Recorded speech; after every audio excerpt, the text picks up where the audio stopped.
मी माझ्या वावरामध्ये स्वतःच्या पूर्ण कलर आणि डीप सॉईल पूर्ण तिथं मी त्यांना बोलवलं आणि माझं तिरीचा प्लॉट आहे हा ऊसाचा, त्यामध्ये त्यांना मी डेमो द्यायला लावला. तर खरोखर खूप चांगल्या पद्धतीचं रिझल्ट मला मिळाला त्यांच्या डेमोमधून.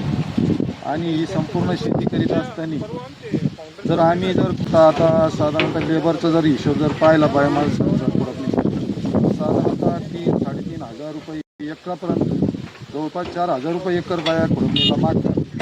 आणि शेतकऱ्याला पर्याय नसल्यामुळं काही वेळेस तर नाशक मारता येत नाही पिकामध्ये. त्यामुळे खुरपणीला जर 4,000 रुपये द्यायचे तर ते आजच्या काळामध्ये शेतीचा एकंदर बाजारभाव जर पाहिला ते परवडेबल दिसत नाही. किंवा पॉवर टेलर कुबोटो ट्रॅक्टर असतील किंवा जॉन डिअरचे ते छोटे ट्रॅक्टर असतील त्यांनी करतो मशागत, परंतु त्या पद्धतीची जी मशागत आम्ही करतो त्या पद्धतीच्या पेक्षा बी चांगली मशागत ह्या ट्रॅक्टरच्या सहाय्याने झाली. पद्धतीचं काम या ट्रॅक्टरकडून होऊ शकतं.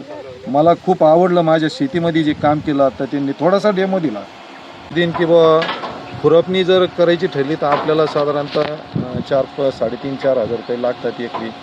आणि ह्या मशीनच्या सहाय्याने मी पाहिलं माझ्या वावरामध्ये स्वतःच्या किंवा खुरपणीचं गवत एकदम मुळासं उपटून काढतं ते गवत. आणि परत रेजरनी तेच खांनी जर केली तर परत डबल माती लोटल्या जाते, म्हणजे गवताचा पूर्ण नायनाट या माध्यमातून होतो. म्हणजे आपले जवळपास खुरपणीचे जरी नुसते पैसे धरले तर 3,500-4,000 रुपये वाचतात.